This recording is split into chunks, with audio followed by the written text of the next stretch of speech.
Cilvēki daudz ko var darīt. Cilvēki var vispirms, es esmu vienmēr mudinājis, lai viņi negaida uz lielām pārmaiņām.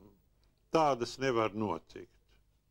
Un neviens eņģelis Gābrielis ar palmu zaru nenāks un nepestīs nevienu. Vajag panākt mazas, sīkas pārmaiņas katram savā darba vietā, darba laukā, dzīves vietā, savā vidē. Uzlabojums, sīkāks uzlabojums, sakārtojums, vai ne tā? Ja pamazām, ja varēs to panākt, tad vienā jaukā dienā visa aina pārvērtīsies, ja? Bet tādā virzienā jāstrādā.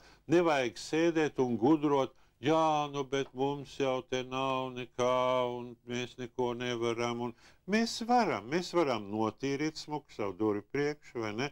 Sakārtot savu apkārtni, pavirzīt, un kur iespējams pavirzīt arī pozīcijas administrācijā uz priekšu mazliet, vai ne? Izspiest ārā vecos okupantus, kur var, ja? Bet sīk mazus uzlabojumus, bet daudzus.